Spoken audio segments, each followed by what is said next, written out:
Mais si, vas-y. Attends, ça me stresse. On s'embrasse encore devant les gens. Non, c'est bon, arrête. Je sais pas, tu fais tout ça. Hello les amis, aujourd'hui avec Rebecca, on avait à cœur de vous partager nos 6 conseils pour bien préparer son mariage. C'est tout de suite.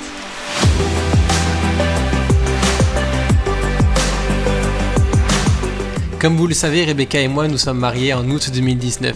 Nous avons eu à préparer une cérémonie de mariage à notre image pour environ 180 invités lors de la cérémonie, puis 130 lors du repas.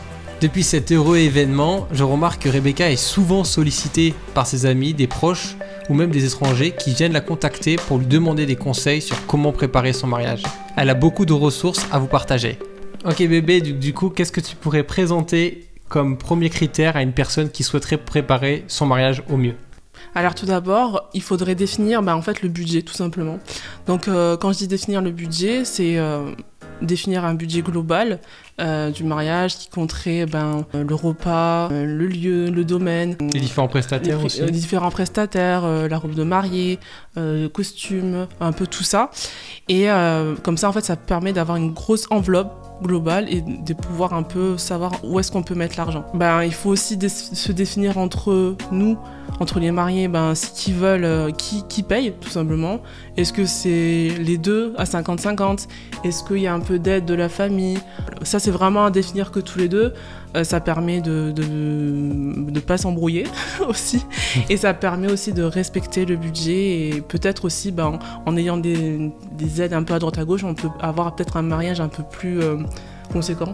Ok, donc c'est un peu comme tout dans la vie, savoir déjà avec quel budget tu pars, quelle enveloppe tu pars dès le début. Voilà, comme quand on achète une maison, il faut savoir... Est-ce que tu conseilles de faire un crédit pour se marier ou pas? Alors, moi je conseille pas. Après, c'est vraiment ça à chacun de définir ce qu'il peut faire.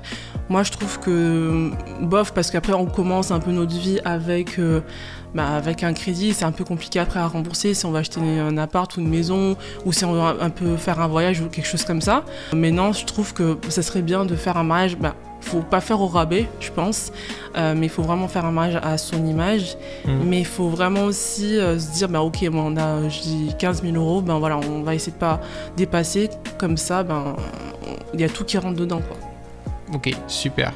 Donc, vous l'avez compris, première règle, définir son budget. Donc, selon toi, le deuxième conseil, qu'est-ce que ça serait? Alors, le deuxième conseil, ça serait de définir le nombre d'invités. Parce que une fois qu'on a établi le budget et une autre fois qu'on a établi le nombre d'invités, là, on peut un peu plus comprendre où est-ce qu'on va. Par exemple, si vous avez 150 invités, il y a des salles qui font que jusqu'à 100 invités. Donc ça, c'est important parce que des fois, ça peut être bien sûr moins cher d'avoir moins d'invités, en général d'ailleurs. Et il y a des salles qui font jusqu'à 300 personnes aussi. Donc ça, c'est super important de bien regarder ça. Ça va définir aussi par rapport au traiteur. Parce que le traiteur, tu payes un certain tarif par tête, donc par personne. Okay. Quand je dis par exemple, tu as 150 invités, il faut aussi compter les enfants.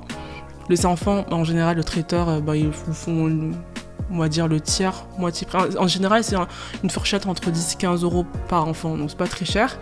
Mais les adultes, ça peut aller de 45, 50 euros à 100, 130 euros, quelque chose d'un peu plus luxueux.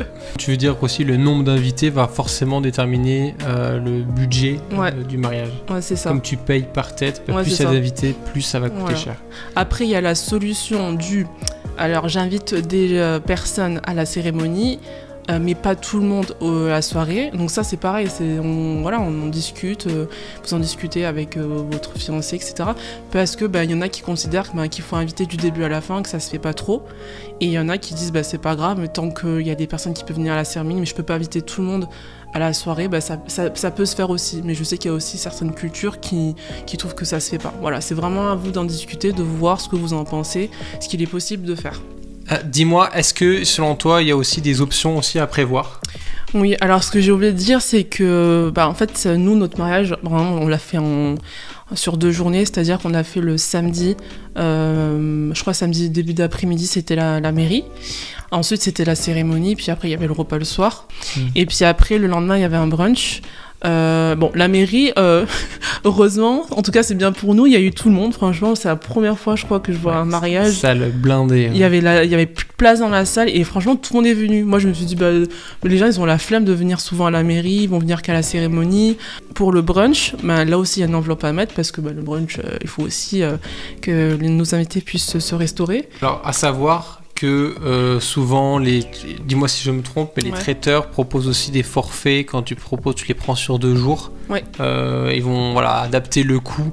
Forcément, ce ne sera pas le même coût pour la soirée que pour le brunch le lendemain, donc à négocier avec le traiteur. Donc plus concrètement maintenant concernant le lieu, normalement chaque mariage a un thème qui est défini à l'avance, qui est choisi par les mariés. Le nôtre c'était... Champêtre chic, mais je crois pas que ce soit vraiment champêtre en y réfléchissant. Qu'est-ce qui est important selon toi pour définir le thème et le choix de la salle aussi? Ouais, pour définir le thème, en fait, parce que des fois il y en a qui n'ont pas forcément d'idées. Je suggère Pinterest, quoi de mieux que ça. Ah oui. Donc Pinterest, on peut regarder les différents thèmes.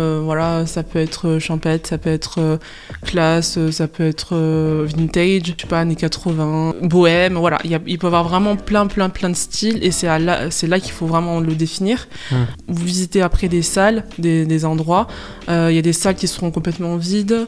Par exemple, je pense à la salle de fête, quelque chose comme ça. Mais là, il faudra vraiment décorer. Voilà. Donc ça peut faire aussi plus dans le budget déco. Ah oui. Mais la salle pas chère. Donc à voir, parce que ça peut être intéressant. Et il y a aussi le budget. S'il y a une salle qui est déjà, par exemple, bien décorée, il y a des arbres. Par exemple, vous voulez des arbres. Il y a des plantes. Il y a de la lumière, etc. Il y a des guirlandes. Là, ça peut être intéressant pour que ça se rapproche le plus de votre thème. Et pour que vous ayez un peu moins de déco, par exemple, à acheter. Ouais, c'est ça. C'est tout un calcul en fait à faire, je pense. Ok, peut-être la salle est un peu plus chère que ce que vous avez prévu, mais elle est assez complète, donc peut-être le budget déco va descendre. Donc à calculer aussi. Ouais, c'est ça. Nous, je sais on est vraiment, comment on dit, tombé en amour. Comme diraient les Canadiens. Sur la salle, on a vraiment aimé énormément. On a vraiment un coup de cœur, mais elle était vraiment plus chère que ce qu'on avait prévu. Mais finalement, le lieu se suffisait à lui-même. Après, il y a quand même eu des décorations florales à rajouter, mais ça, j'en parlerai un peu plus tard. Quand tu prends un lieu, est-ce qu'il y a des choses particulières à prendre en compte, à vérifier? Nous, on avait choisi un lieu en extérieur parce que c'était en août à Montpellier, donc on s'est dit il va faire beau. Et il a fait beau, d'ailleurs. Et en fait, parce qu'il y a des gens qui préfèrent aussi dans les châteaux, dans les domaines, dans des masses, sous des chapiteaux. Franchement, il y a vraiment beaucoup de choix. Ce qu'il ne faut pas oublier surtout aussi, c'est qu'est-ce que le lieu propose. Donc, est-ce qu'il propose des chambres? Est-ce qu'il propose, par exemple, des chambres que 10 personnes ou 20 personnes? Comme ça permet aussi à la famille d'y être logée également. Surtout le soir quand ça finit tard et qu'il y a le brunch le lendemain, c'est plus facile. Voilà, c'est plus facile et puis c'est plus convivial aussi. Il y a aussi savoir tout simplement s'il y a une cuisine. On ne pense pas forcément, mais est-ce qu'il y a une cuisine? Est-ce que le traiteur il va pouvoir venir avec... est-ce qu'il vient sans sa cuisine? Est-ce qu'il vient avec sa cuisine ou pas? Est-ce qu'il y a déjà tout sur place? Est-ce qu'il y a des frigos pour ranger les boissons? Est-ce qu'il y a un congélateur? C'est super important tout ça, parce qu'on n'y pense pas forcément. À un point, nous, c'est que le domaine avait un frigo, mais c'était vraiment des frigos trop petits. Et qui ne suffisait pas pour contenir les boissons au frais ainsi que les gâteaux. Donc c'est vraiment un critère important à prendre en compte. Ensuite, il y a également à prendre en compte les chaises, les tables. Parce que souvent on n'y pense pas, mais les chaises, des fois, elles sont pas ce qu'elles soient. Nous, on voulait des chaises en bois. Donc quand on a visité le domaine et qu'on a vu qu'il y avait des chaises en bois, on a dit ok. C'était super important. Il y a aussi l'option, je te prends des chaises en plastique et je te mets je te mets des housses. Un drap, des housses dessus. Après, ça dépend le style de chacun. Voilà, c'est ça. Mais en plus, donc si on fait ça, il faut aussi compter les housses. Donc voilà. Ou bien si il n'y a pas les chaises qu'on veut, il faut aussi compter la location. Alors, des fois, il y a aussi des domaines qui proposent, donc les chaises, elles sont belles, par exemple pour l'intérieur. Et en fait, pour l'extérieur, comme elles sont trop belles, les chaises, on peut pas les mettre dehors parce que sinon ça risque de les abîmer. Exact. Donc du coup, en fait, pour la cérémonie, il faut louer des bancs ou des chaises, etc. Et ça, c'est aussi à prendre en compte en plus dans le budget, quoi. Donc il y a ça, il y a aussi les tables, parce qu'il y en a qui préfèrent par exemple avoir des tables rectangles et des tables rondes. Il y en a des fois qui ont que des tables rondes. Juste pour finir avec ce point, après j'arrête. Savoir aussi le lieu. il peut être à 40 minutes, comme à 1 heure de chez vous, comme à 20 minutes. Et ça, c'est important aussi dans le critère, déjà pour vos invités, pour pas que ce soit trop loin pour eux, etc. Et aussi pour les gens qui vont vous aider si vous n'avez pas de wedding planner. Parce que pour eux, par exemple, 1 heure, c'est beaucoup. Si par exemple, ils travaillent dans la même semaine, donc venir vous aider, ça peut paraître un peu compliqué. Faut éviter les allers-retours, quoi. Voilà, ça peut se faire, mais il faut aussi le compter. Voilà, c'est juste ça. Alors bien évidemment, pour se marier, il faut définir une date. Est-ce que tu aurais un conseil particulier à ce sujet? Alors en fait, il faut définir une date entre tous les deux. Hein. Et en fait, il y a une date, ça peut être en été, comme en hiver, comme en printemps, etc. Sachant que les tarifs diffèrent. Voilà, en fait, c'est ça que je voulais en venir, c'est qu'en hiver, c'est beaucoup moins cher. Limite, je crois, la note est divisée par 2 qu'en été. Donc ça, c'est important de le savoir.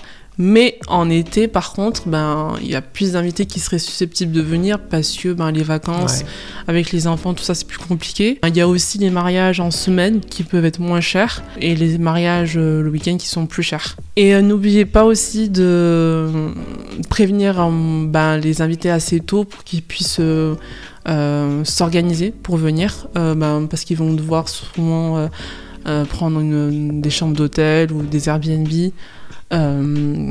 Et puis des fois il y en a qui habitent loin, comme nous on avait des gens du Canada, donc il fallait les prévenir quand même assez tôt, voilà. Donc le dernier conseil qu'on pourrait vous apporter, ce serait d'avoir un tableau qui va regrouper l'ensemble de vos dépenses, donc c'est-à-dire l'ensemble des prestations, des prestataires que vous allez devoir payer afin d'avoir sous les yeux l'ensemble de vos dépenses. Le tableau va fonctionner comme un outil de comparaison. Si par exemple vous hésitez entre un photographe ou un autre, tel DJ ou un autre, avec des tarifs différents.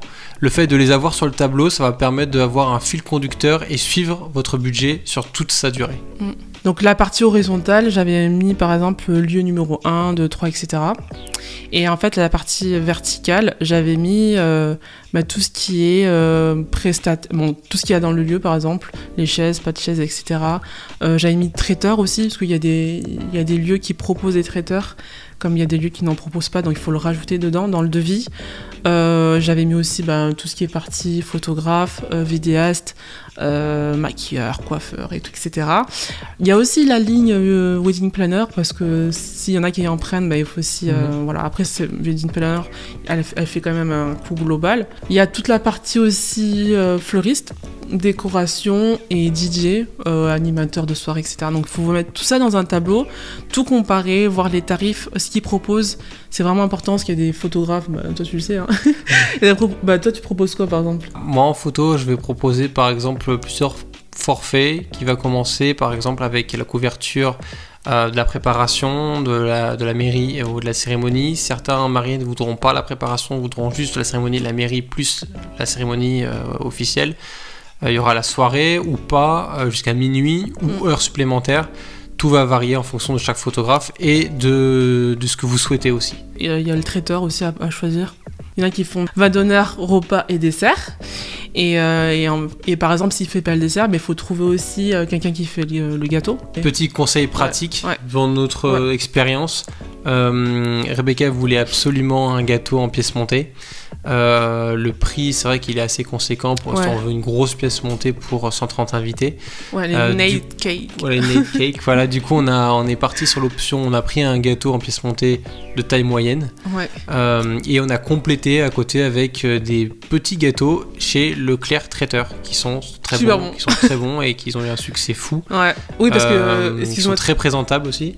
Ouais, parce que excuse-moi de te couper, on avait fait au moins 7 pâtisseries. Avant de trouver la bonne, on a goûté tous les gâteaux avec mes parents, je me rappelle, on était dans la cuisine, ouais ça c'est bon, ouais ça manque de saveur et tout. Et à la fin on a dit, à Leclerc ils font des gâteaux, non? Et on a goûté, on a trop aimé. Ouais. Et à notre mariage, les gens ils ont tout mangé, mais vraiment, il restait plus une goutte de gâteau. N'hésitez pas, les solutions alternatives, il n'existe pas que les solutions officielles du style, c'est quoi, les choux ou alors le Nate Cake. N'hésitez pas à regarder aussi ailleurs, voilà, les pièces montées, Leclerc Traiteur font de très bons gâteaux, très présentables, ça coûte bien moins cher, il faut goûter, demander des échantillons, ce qu'on a fait, et puis ça fonctionnera très bien. Ouais. Vous l'aurez compris, l'idée globale qui s'en ressort, c'est de faire un mariage qui corresponde à la fois à votre budget et qui soit à votre image. Parlons chiffres maintenant. Rebecca et moi, nous sommes mariés en août 2019 dans le sud de la France, à Montpellier, pour un budget total de 15 000 € à peu près. Ouais, c'est ça.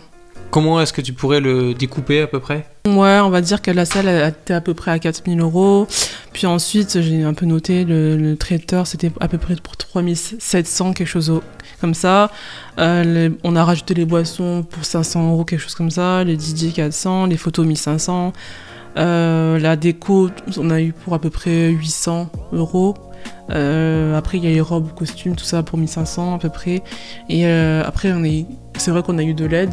Oui. Pour le gâteau, on a pu payer moitié prix parce que je crois que c'était genre au moins 600, je crois, le gâteau.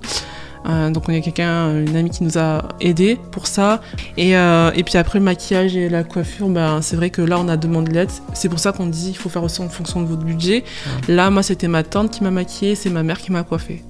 Parce que ma mère était coiffeuse et ma tante maquille super bien.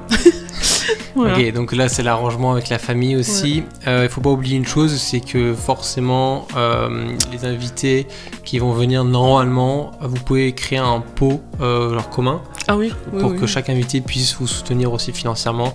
Donc il y a aussi une aide qui est normalement prévue de la part des invités. Dernier petit conseil utile, voyez avec vos traiteurs pour l'achat des boissons. Le traiteur avait la possibilité d'acheter en quantité des boissons qui, si elles n'étaient pas ouvertes, on avait la possibilité de les rendre au magasin.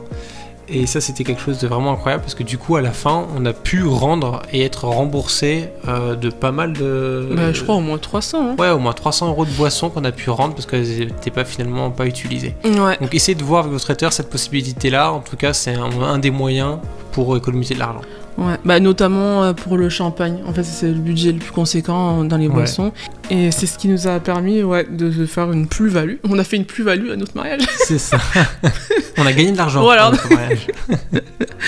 Vous l'aurez compris, les amis, juste faites un mariage qui vous plaît, faites un mariage qui respecte surtout votre budget avant tout et qui soit votre image. Voilà, quelque chose qui vous ressemble. Moi, je conseille souvent concernant la photographie, petit conseil, c'est de créer un tableau sur Pinterest qui enregistre toutes vos inspirations et vous donnez ça au photographe. Quand vous êtes un peu timide devant le photographe, vous savez pas trop comment aller faire, un peu gêné, etc. Vous allez avoir toutes vos inspirations sous les yeux, les photos que vous aimez, vous dites au photographe, ok, on veut cette photo-là, cette photo-là, cette photo-là, et ça sera à lui après d'adapter les poses par rapport à ce que vous souhaitez. Petit conseil aussi, pareil pour la photo, parce que j'en fais lors des sessions de photos de groupe, n'hésitez pas avant de préparer au préalable une liste que vous donnerez à une personne de confiance qui regroupe tous les groupes que vous voulez voir figurer dans les photos. C'est-à-dire les amis de la mariée, les amis du marié, la famille du marié, la famille de la mariée, les deux familles ensemble. Et plutôt que d'être là sur le moment et penser à qui est passé, qui peut passer, vous allez avoir cette liste sous les yeux. Enfin, pas à vous directement, parce que vous soyez déchargé complètement. Faut pas du tout rien faire. Ne faut rien faire. Mais donnez cette liste-là, qu'elle soit papier ou numérique, à une personne de confiance qui va, elle, s'occuper de faire passer les gens à la suite. Ça va vous faire gagner un temps fou sur place. Ça va vous permettre aussi en même temps de pouvoir profiter de vos invités, de vous décharger complètement et d'avoir toute la liste en fait qui sera prévue. Voilà, vous n'allez pas vous occuper, vous savez que la tantine là-bas elle est au bout et va dire ok, la famille du marié, la famille vient, clac clac, photo, suivant. Et ça permet aussi d'oublier personne. Enfin, pour terminer, si vous avez besoin de décoration, de conseils, de wedding planner, n'hésitez pas à contacter Rebecca qui vient de lancer du coup son entreprise. Qu'est-ce que tu fais? Non. Mais si, vas-y. Attends, ça me stresse. Ok les amis, maintenant pour terminer, si vous avez besoin de conseils, surtout n'hésitez pas, lâchez-nous des commentaires, lâchez un like à la vidéo, demandez à Rebecca aussi qui vient de créer son entreprise de décoration événementielle. Elle a pu accompagner plusieurs personnes pour la création de décorations pour leur mariage. Vous voyez les photos s'afficher. C'est vraiment du beau travail. Et puis moi en photo et en vidéo, bien sûr, vous le savez sûrement depuis le temps, photographie et vidéo événementielle, c'est quelque chose qu'on propose également. N'hésitez pas en tout cas si vous avez quelconque question, on se fera un plaisir d'y répondre. Comment on peut te contacter si on a besoin de déco pour son mariage par exemple? Tout simplement sur rebeccavandex.com. Ok, bon voilà, rebeccavandex.com, le lien s'affiche ici, il est aussi dans la description. Voilà les amis, c'est la fin de cette vidéo, on espère que ça vous aura plu, n'hésitez pas si vous avez quelconque question, n'oubliez pas de liker la vidéo si ça vous a plu, de la partager avec quelqu'un si vous pensez qu'elle pourrait être utile à quelqu'un qui en aurait besoin. Ouais, surtout en la saison des mariages qui arrive. C'est ça, exactement. Et on se revoit très prochainement pour de futures vidéos. À la prochaine, ciao. On s'embrasse encore devant les gens. Non, c'est bon, arrête. Je sais pas, tu fais tout un... Sérieux? Oui. Ah, c'est parce qu'en fait, t'es trop content d'avoir fait une vidéo avec moi.